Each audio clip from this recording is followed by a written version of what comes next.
what we tell ourselves is very powerful. So if we wake up every morning and we tell ourselves that it's going to be a bad day, I'm going to do poorly at this, I'm not going to do well at this or at my job, those things are going to manifest as true. If we wake up in the morning and we tell ourselves mantras like something as simple as I'm smart, I'm capable, I'm kind, like my mantra, I create a safe space for people to be their authentic self, it trains our brain to see the positive as well as the pinnacle of our higher selves.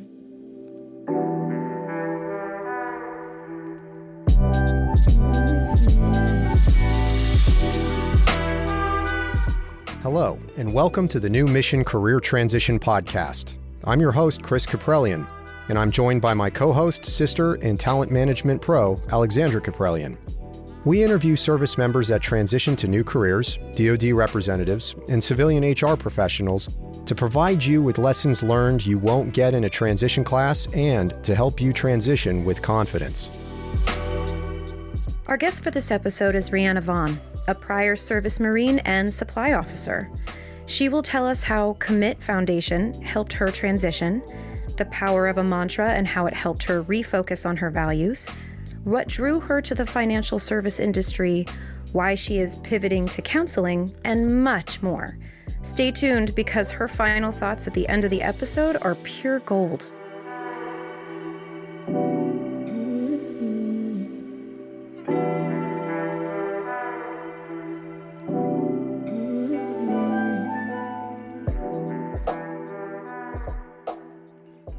Rheanna Vaughn, welcome to the podcast. Hi, Chris. Thanks for having me. Hi. Hi, how are you? Good. How are you? Good. Good. Yeah, excited to have you on. And we also have a history of working together too. So, it's certainly interesting to kind of hear your perspective on how you were working on your transition, which was largely a private thing while we worked on more the business side. So we've had some great phone conversations. I'm glad we're able to share your story with the rest of the audience.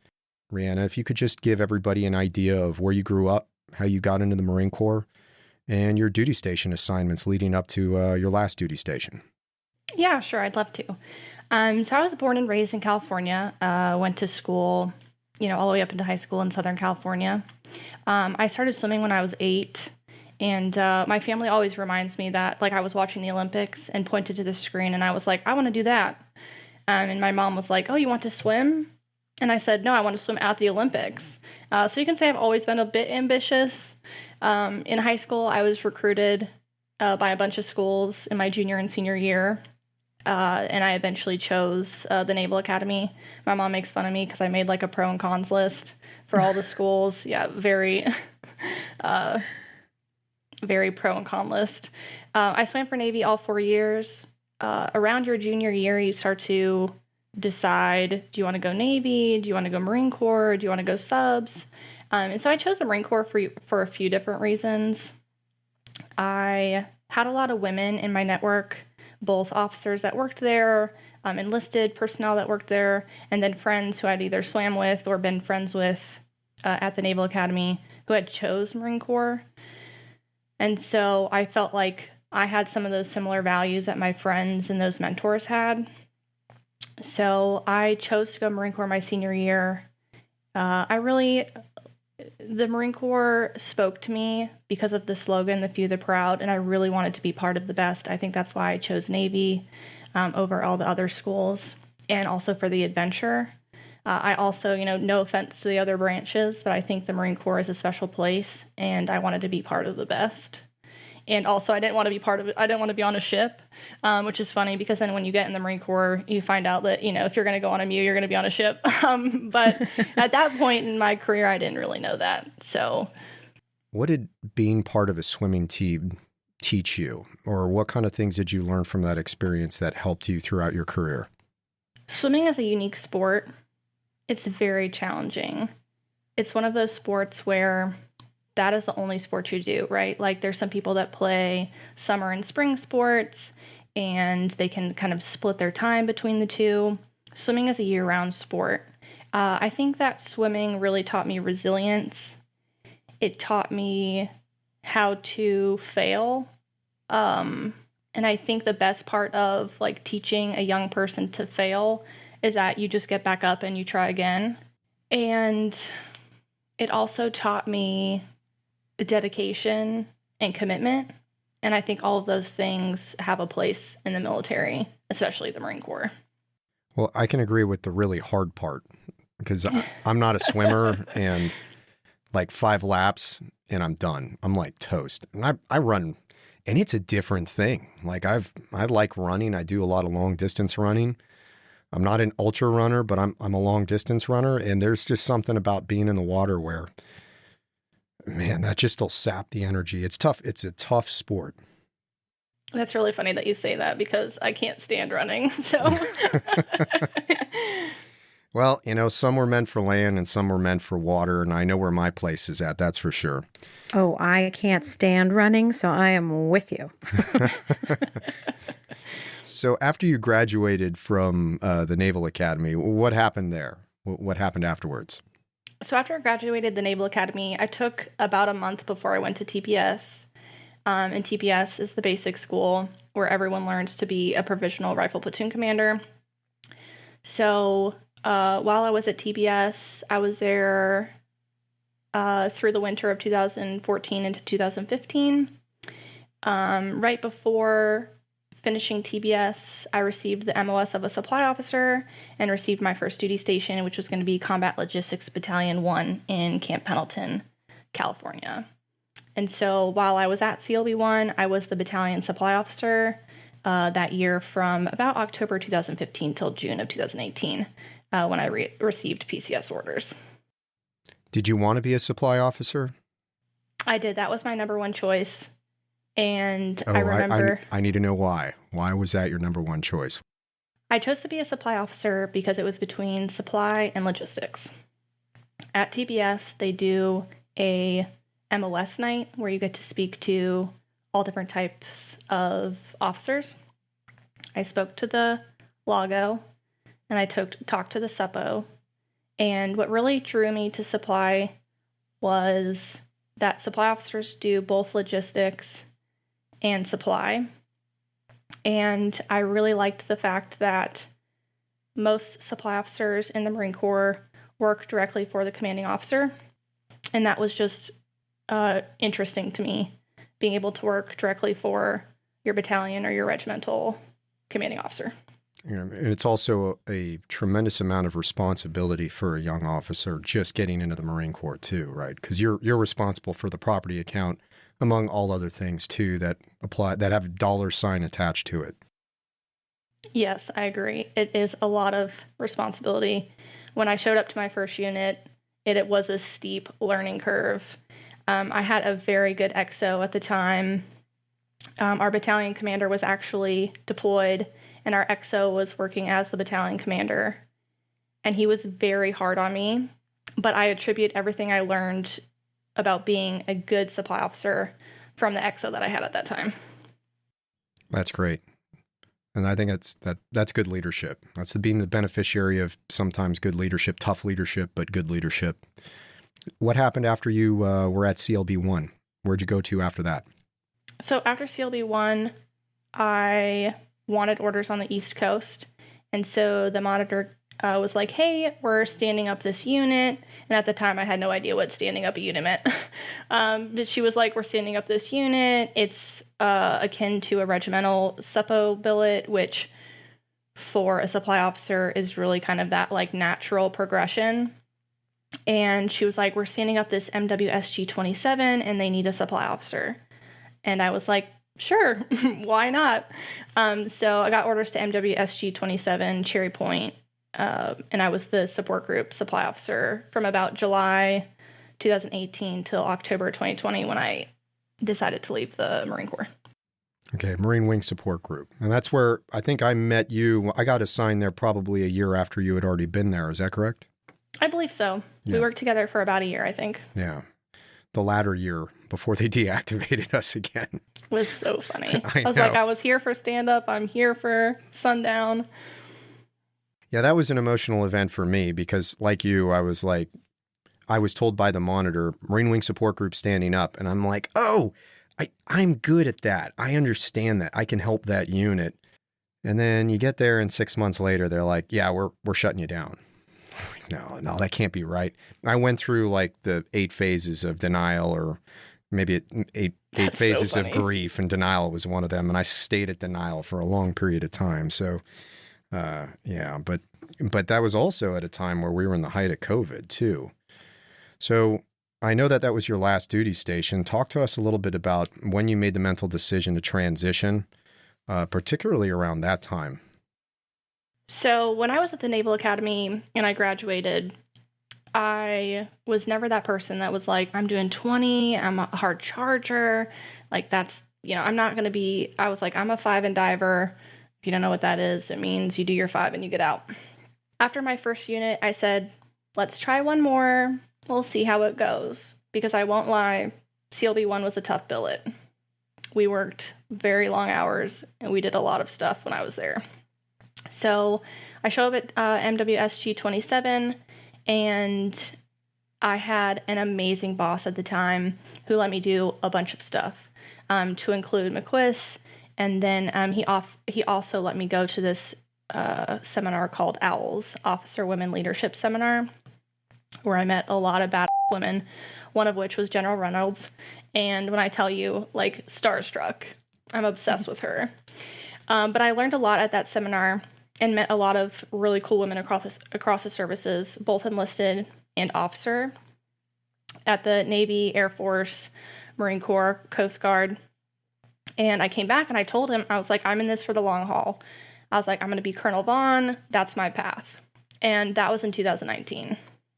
Over the course of the next year, I was really interested in branching out of supply.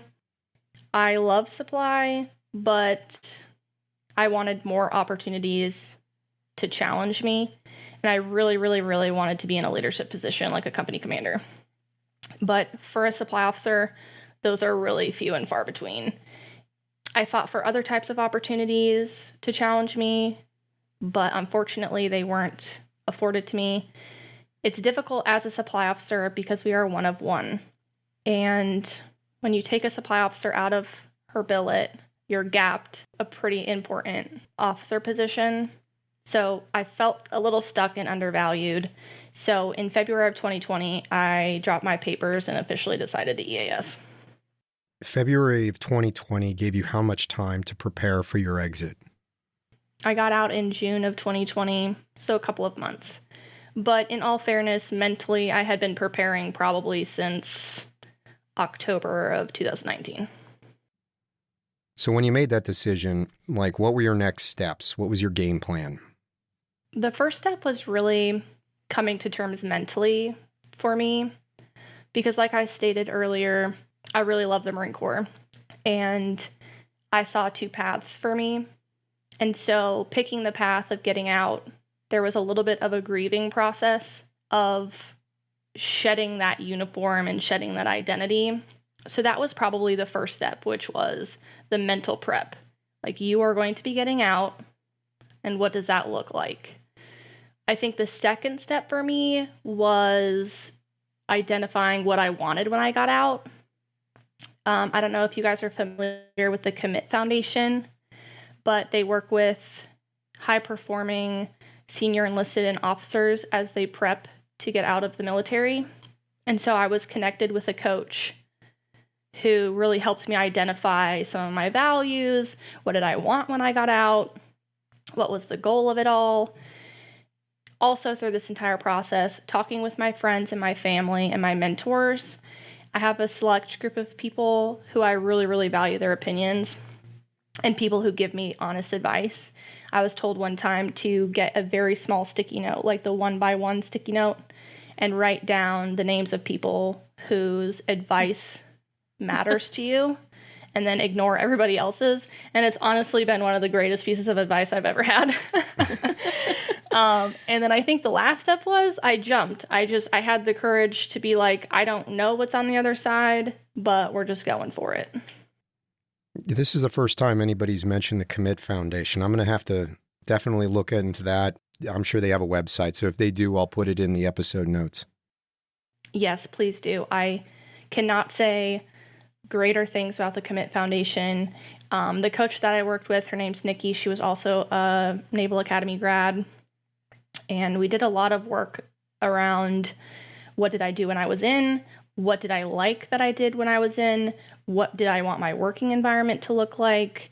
What did I want we really stayed away from like income and all those like tangibles. It was more so like building a work environment outside of the Marine Corps that worked for me and my values. So yes, cannot recommend Commit more. So when you figured out what it was that you wanted to do, or at least narrowed down what your vision was, what your values were, and what your goal was, how did you get from there to going into financial services? So when I started working with Nikki at Commit, she had me do some exercises, and one of those kind of landed in my lap. I had a friend who I swam with at Navy who was working with a financial advisor in the financial services industry, and she connected the both of us. We were kind of in the hiring process, and then she just went dark on me. I was like, where'd she go? I don't know. So I went on LinkedIn and I was like, I'm just going to look for financial jobs and just see what I find. So I was on LinkedIn. I applied through the LinkedIn portal to a few different jobs. And I ended up interviewing with a company who eventually offered me a job to start in October 2020.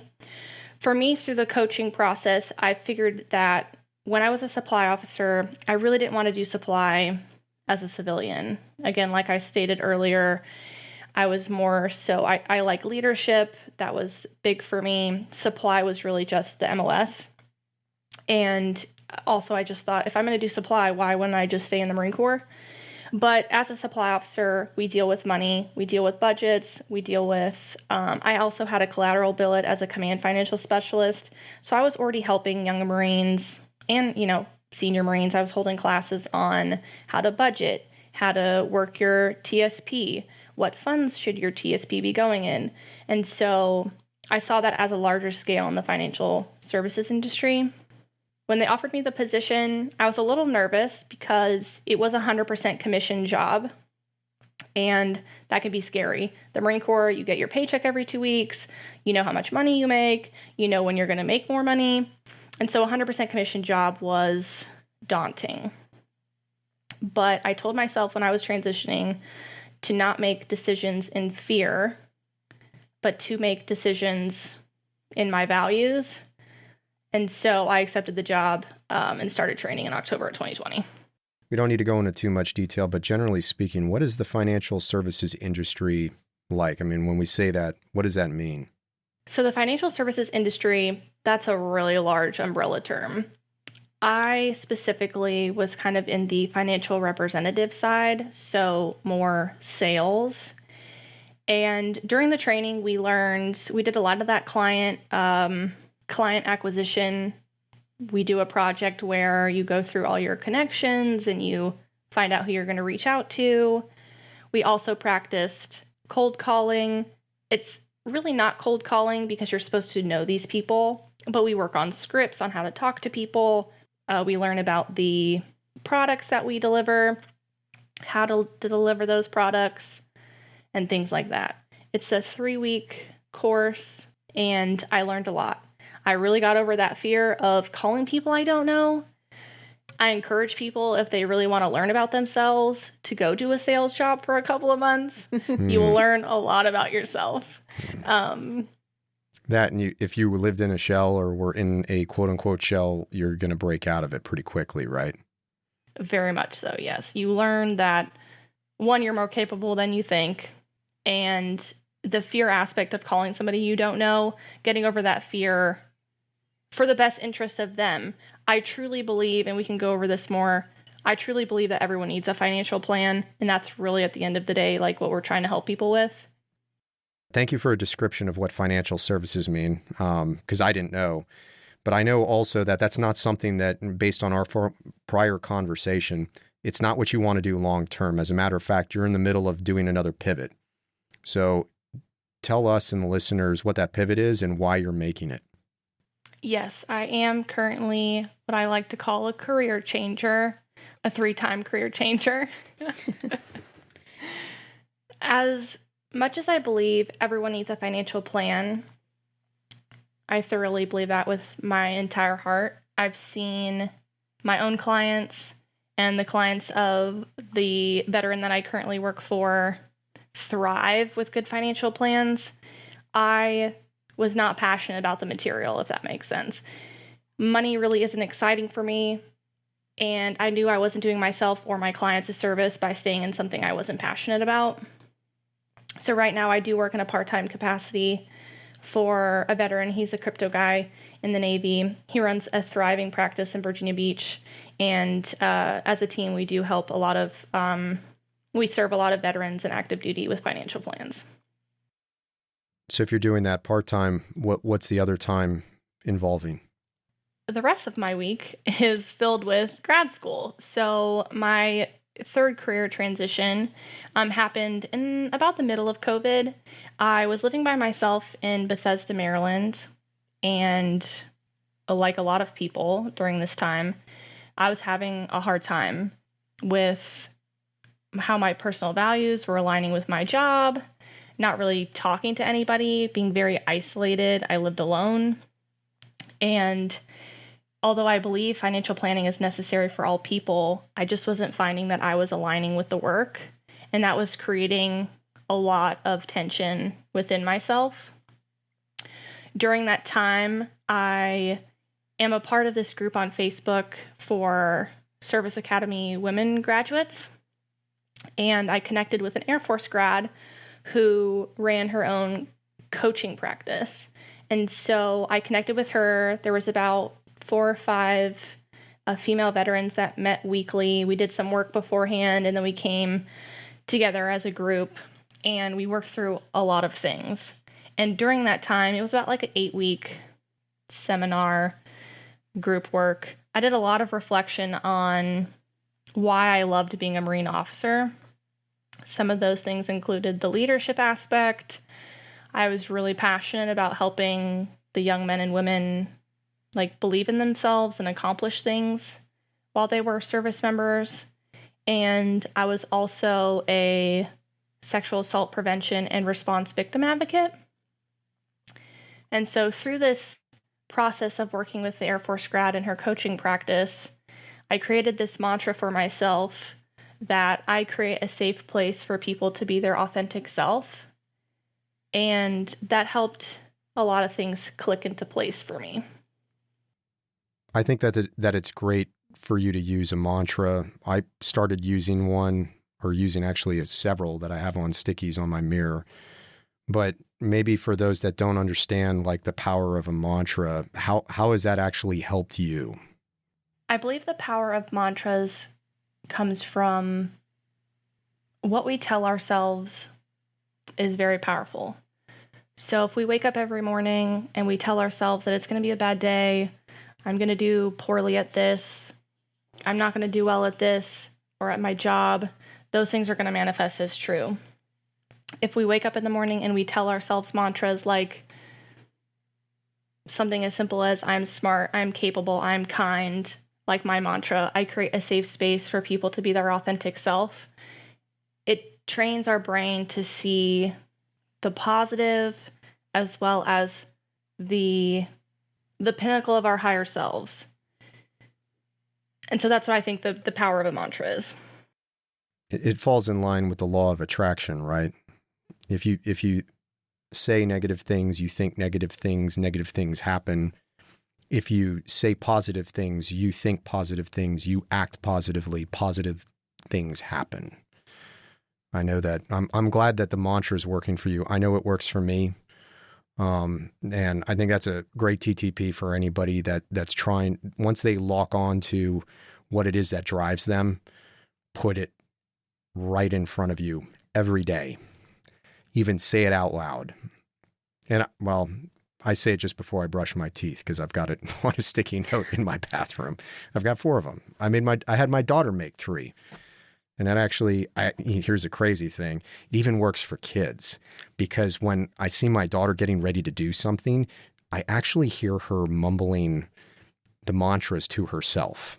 like when she's getting ready to climb a big obstacle. So the power of mantras is great. I'm glad that you mentioned that because I'm glad it also benefited you. So what does the future look like for you? What are your future plans? So, future plans for me right now, I'm in the middle of grad school. I graduate grad school this December. I will have a master's in education and school counseling. Past that, I'm not 100% sure. There are a couple of paths that I can choose. For the state of Maryland, you have to have a master's degree in school counseling in order to work in schools, and you also have to pass the CPCE, which is basically the standardized test to become a school counselor. So that is one path for me. Because I was a victim advocate in the Marine Corps, I have a strong affinity to help women who are survivors of sexual assault through a counseling lens. And so right now I'm debating whether I want to go into school counseling or if I want to take the national counselor exam and go straight into earning clinical hours towards that. I would really love to work with survivors of domestic violence and intimate partner violence and their children. So there's a few different things that I'm working through right now. Do you have a mentor that you're going to that maybe can inform you on some of that stuff, like the intricacies of pursuing either of those paths? Yes. So right now my grad program is through Loyola University of Maryland, and I cannot speak highly enough of the professors that work there. So I have a few mentors through Loyola, as well as through this program, we have to do 700 hours of interning at local schools. So I did a 100-hour practicum at an elementary school. I'm currently in a 300-hour internship in a middle school. And next semester, I will be in a 300-hour internship, hopefully at a high school. I haven't gotten that assignment yet.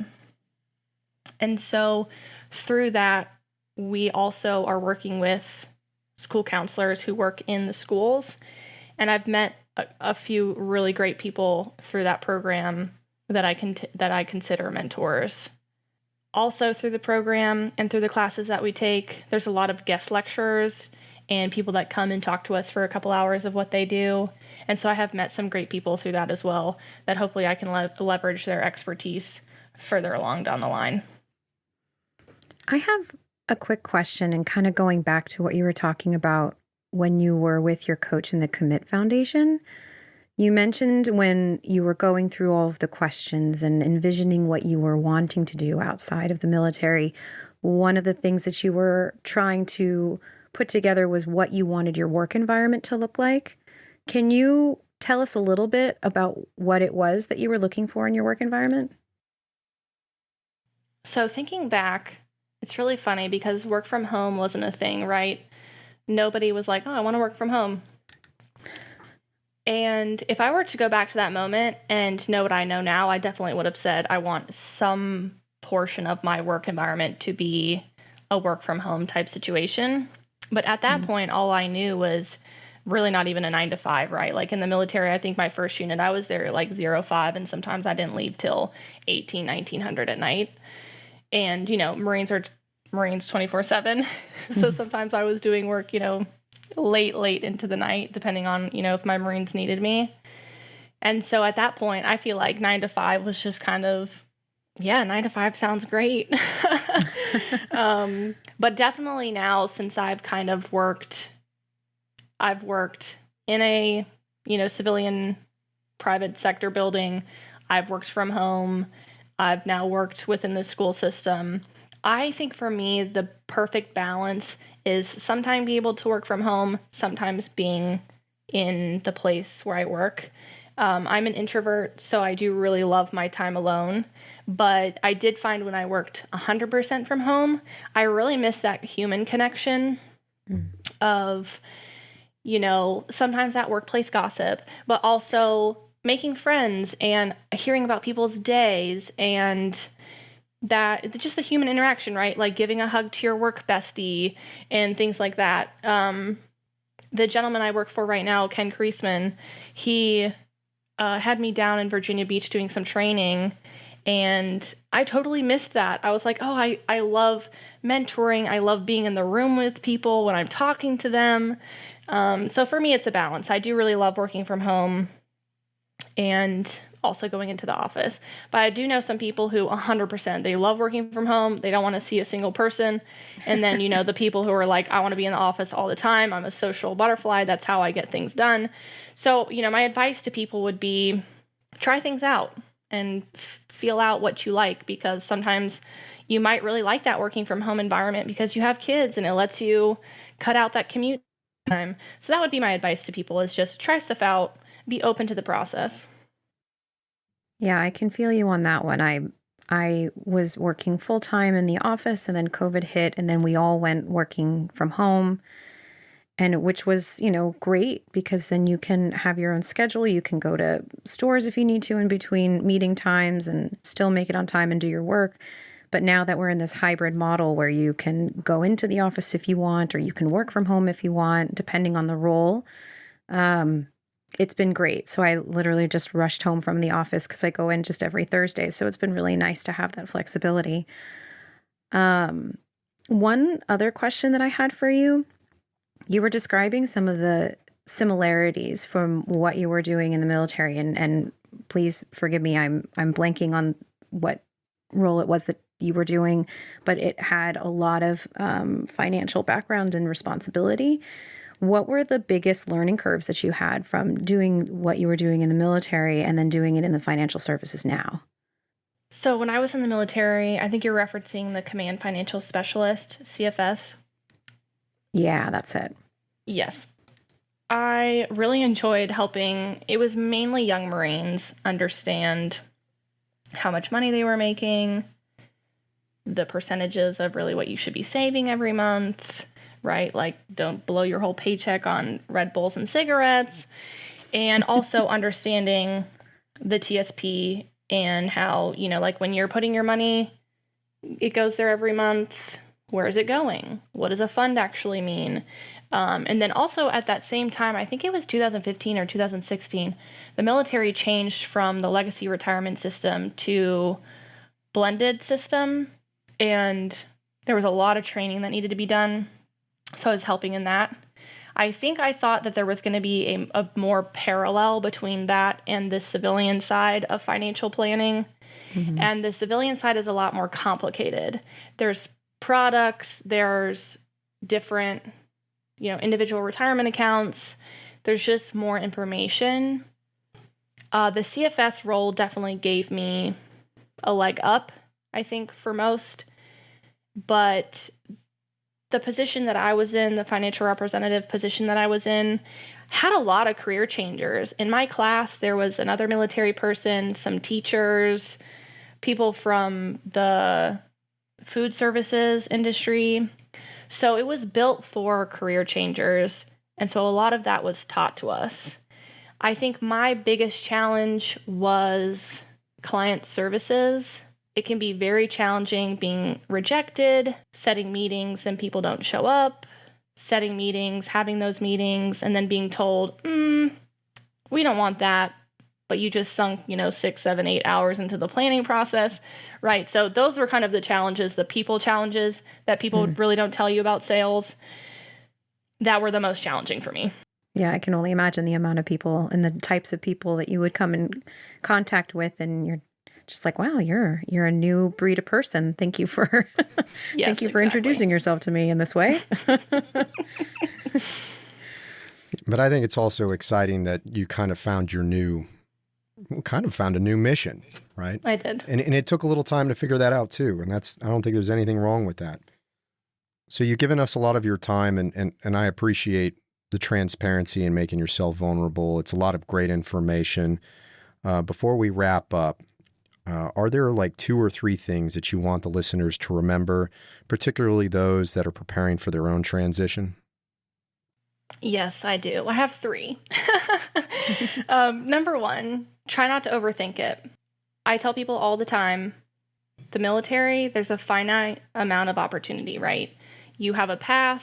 I'm sure it's the same for you, right? You were an OPSO. There's this natural path that you're expected to follow. You have some choice, but not a lot. As a civilian, there's infinite amount of possibilities. You can get out and do really whatever you want. And so you just have to have the courage to jump into the unknown. I think my second piece would be to really build intentional relationships along throughout the transition journey, but also just throughout life. I think that is, if I could just bold, underline, asterisk, anything, it is build intentional relationships. Through the transition process and beyond, I have met so many people that I've created friendships with, helped me transition, female veterans, just building a coalition of people. And for me, it was women on my team that held me accountable, had my back, cared for me on those hard days when you don't believe in yourself or you're afraid and you really don't want to take that next step. And also just to encourage you to go for your dreams. I cannot emphasize building those relationships enough. And then I think my third would just be embrace the fear, face it head on. To steal from Glennon Doyle, you can do hard things. You've done them in the military, and transition is just another step, right? Whether you do 5 years or 20 years, at some point you are going to become a civilian again. And so just embrace it. It's a journey, and everything will be okay. That's awesome. Thank you. I'm going to have to write those down. I'm going to put those on stickies. So that's really good. No, I appreciate it. Thank you. And we've asked some questions, but I'm sure there are questions that we missed, particularly for those that are thinking about following the same path, whether it's into the financial services and some of the things that you've learned, or maybe going into the path of counseling, how to essentially bifurcate, covering down on the financial aspect, i.e., doing part-time work and then trying to do grad work at the same time. If listeners want to ask you a question, something weed into, or ask other amplifying questions, how can they get in touch with you? Where can they find you? Yeah, so they can find me on LinkedIn. I'm always on LinkedIn at Rheanna Vaughn. And then I can give you my email, Chris, and you can put the email in the podcast notes. And so people can feel free to email me as well. I know that we didn't talk about some of the things like the GI Bill. I would love to talk to listeners about that process and where to get like the best information. All right, that's great. Well, I'll make sure I put that in the episode notes. And I want to thank you again for taking the time to come onto this podcast and share your story, because I promise there's somebody out there that's listening that's going to take a lot away from this, and it's going to help them. So thank you so much. I appreciate it. We all appreciate it. Yeah, thank you, Chris. Thanks, Alexandra. I appreciate your time. Thank you. All right. I'm going to let you go, but I'll definitely be in touch. Have a good day. All right. And Rheanna has left our virtual studio. That was great. That was great. And getting the woman's perspective of, the transition process. I think that's awesome. What are your thoughts? Yeah, I mean, I really liked the process that she went through and able to bring us through it. What I really just truly enjoyed are those little nuggets of sayings that she had. She had one that said, trust the process, which is, very standard. We all love it. But you have to keep saying it to yourself, like those mantras. And the last one that she said was embrace the fear. And I know a lot of people are so fearful of making that big leap into something new and unknown, and it's hard to do, and it's hard to do confidently. But like she said, you have done so many hard things in the military. You can do this as well. So embrace the fear. Loved it. Yeah, that's great. I also am very thankful that she mentioned a resource that I wasn't even familiar with. What is it? Commit Foundation. They're actually at commitfoundation.org. And on their website, they have a mission. It says, Commit Foundation empowers service members, veterans, and their families through personalized programs, resources, and the support of our community to create purposeful and fulfilling transitions. Sounds like a great resource. I'm going to look more into this, and I'm definitely going to put the website in the episode notes if you want to check it out. And this wraps up another great conversation. Thank you very much for listening to us. If you like what you heard, you can support our podcast by giving us a 5-star review. 5 stars. Why would you give us 1 star? I'm kidding. You can give us whatever it is you think we rate, but certainly also looking for your feedback. So if you have feedback to give, you can email us at newmissionct@gmail.com. You can also follow the New Mission Career Transition podcast on Spotify, Apple Podcasts, iHeartRadio, and other podcast apps. You can DM us too on our Instagram account at New Mission CT. That's New Mission Charlie Tango. We'll get back to you as soon as we can. If you are preparing for your own transition, know that I'm right there with you. So until next time, stay focused.